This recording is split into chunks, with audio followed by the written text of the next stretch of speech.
In 1962, Brian Epstein walked into my office with a record of this group called the Beatles, which I thought was such a stupid name. George Martin was far more than just a music producer for the Beatles. He was a visionary architect who helped shape their evolution into groundbreaking artists. It was Martin who created the environment and provided the tools that enabled the band to break away from constraints of conventional 1960s pop and venture into unexplored musical territory. Among the four Beatles, his most intricate and dynamic creative bond was with Paul McCartney. Known for his relentless pursuit of perfection and endless stream of ambitious ideas, McCartney frequently pushed the boundaries in the studio. Despite Martin's involvement in countless recording sessions, he rarely spoke openly about his unique rapport with McCartney. Much of what is known about their collaboration has been reconstructed from studio notes, third-party recollections, and behind-the-scenes glimpses. Beneath the surface of their iconic partnership was a complex web of tension, negotiation, and mutual growth. Martin once called himself McCartney's musical interpreter, though that title only scratched the surface of their layered creative alliance. Their collaboration began on June 6, 1962, inside EMI Studios on Abbey Road, London, during the Beatles' first official recording triad. At the time, Martin was producer for Parlophone, a lesser-known EMI label, tasked with evaluating the raw but promising band from Liverpool. While their initial performance didn't impress him musically, McCartney stood out with his proactive attitude unlike the more distant John Lennon and the reserved George Harrison. McCartney engaged directly with the studio crew, asked detailed questions, and shared arrangement ideas with enthusiasm. Martin, accustomed to commanding recording sessions with complete authority, was surprised by this inquisitive and assertive young artist. From the beginning, creative disagreements emerged, especially regarding song choices. Martin criticized the simplicity of Love Me Do, but McCartney stood his ground. Compromises followed, the tempo was adjusted, and the harmonica was moved to the intro, bringing the track closer to Martin's vision. Surprisingly, the song became a commercial hit, prompting both men to reassess their initial doubts about one another. One of Martin's early significant contributions to the Beatles' success was advocating for a drummer change. He felt Pete Best wasn't the right fit and suggested Ringo Starr instead. Though this caused internal friction, Martin believed it was necessary for the group's long-term cohesion. McCartney was initially reluctant but eventually agreed, marking the start of a more unified and focused lineup. Martin also regularly recorded his impressions after studio sessions, many of which highlighted McCartney's exceptional command of musical detail and maturity beyond his years. Reflecting on their early days, Martin once remarked, "Paul was the only one who insisted I justify why something wouldn't work." Their intellectual tug-of-war led to numerous debates over tempo, key, and production techniques. Yet it was through these creative clashes that respect and trust grew. Their relationship wasn't grounded in similarity or friendship, but in a shared understanding that each brought something vital to the table. Over time, their roles crystallized not as competitors, but as collaborators whose strengths complemented one another. Between 1965 and 1967, Martin and McCartney's partnership reached new heights. With albums like Rubber Soul, Revolver, and Sgt. Pepper's Lonely Hearts Club Band, they didn't just ride the wave of the Beatles' fame, they redefined pop music itself. The band had transitioned from a live act to a studio-centered creative powerhouse, and central to that transformation was the evolving dynamic between McCartney and Martin. No longer bound by rigid hierarchies, they operated as creative equals, blending technical expertise with bold imagination. McCartney began arriving not just with catchy tunes, but with fully formed concepts and orchestration ideas. Rather than restrain that ambition, Martin embraced it, helping translate abstract visions into polished studio productions.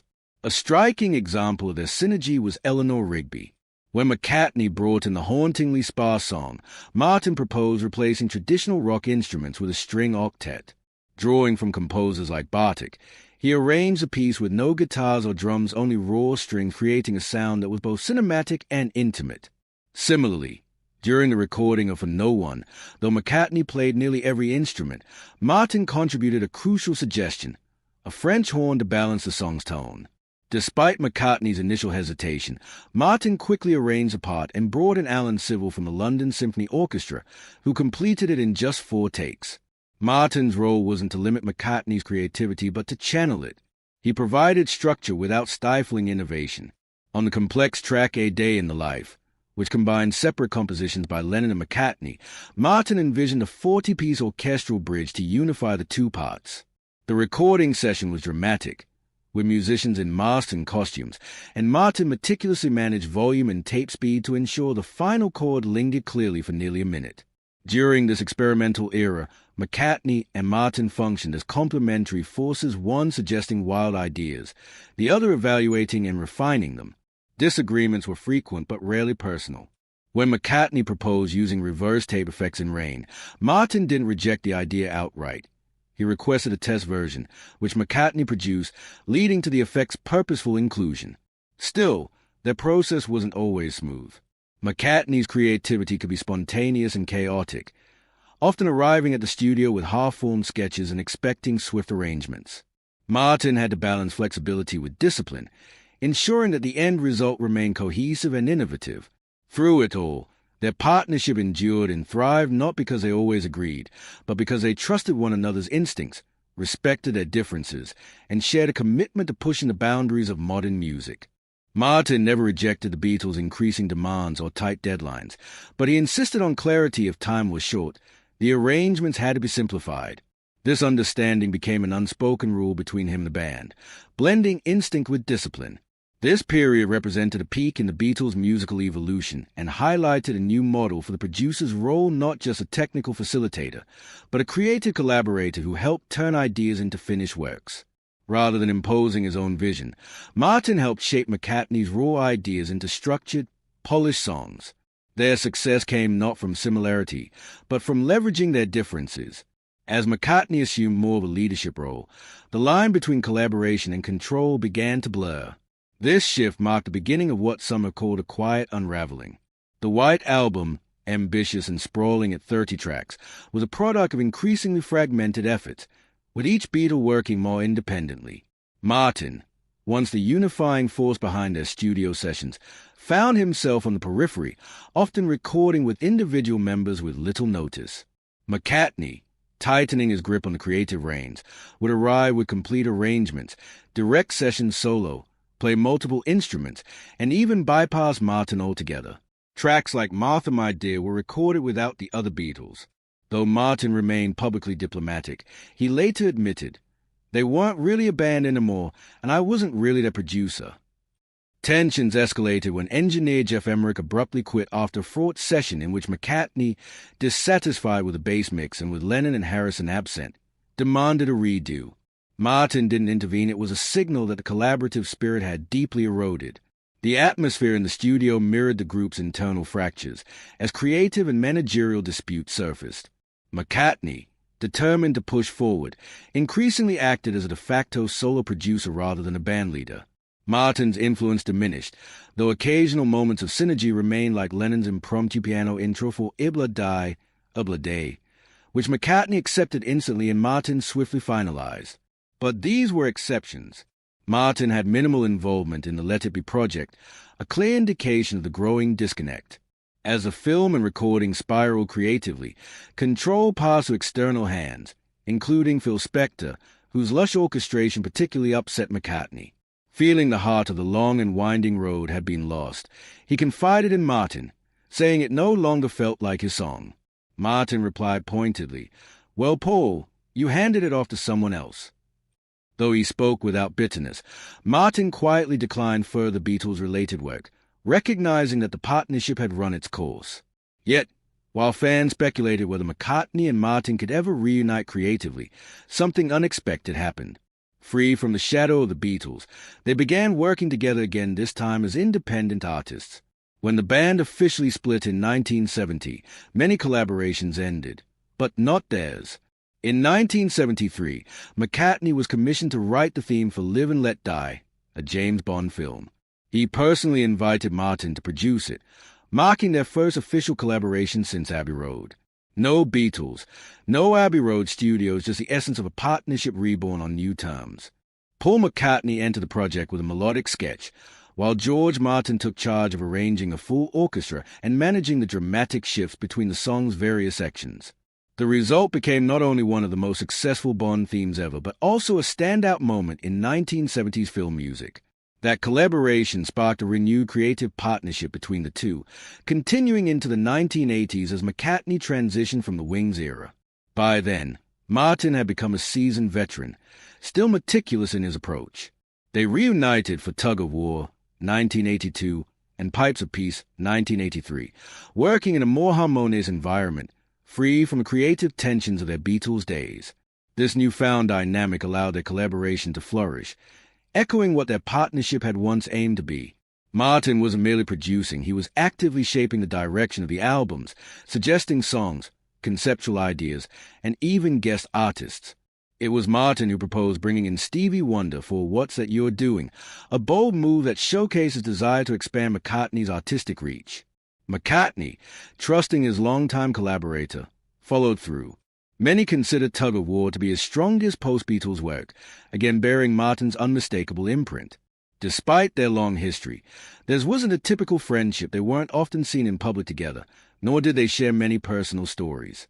Yet those close to them say they remained in quiet contact through handwritten notes and phone calls. George Martin's son, Giles, once shared that his father kept a shelf just for Paul's demo tapes, not as work material, but because he simply enjoyed knowing Paul was still creating. Though they no longer collaborated regularly, Martin continued to express deep admiration for McCartney. When asked who had taught him the most, he'd always answer, Paul. He knew exactly what he wanted. My job was to help him get there within the bounds of what was technically possible. In an industry often marked by ego and conflict, their partnership stood apart. It wasn't sentimental or obligatory. It was rooted in mutual respect. Each knew their role, and neither tried to overshadow the other. When Martin passed away in 2016, McCartney didn't host a grand tribute.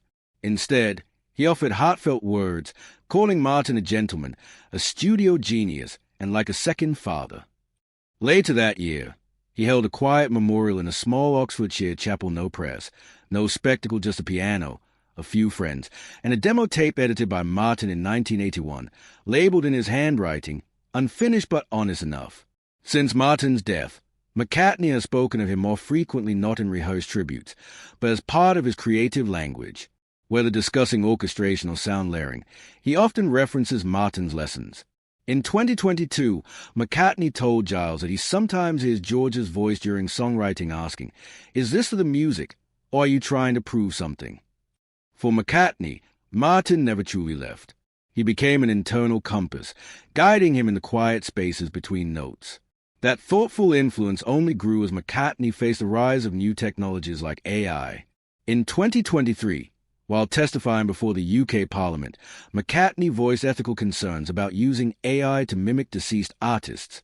When asked if AI could ever bring back George Martin, he replied, "Absolutely not. We shared long stretches of silence that said more than words.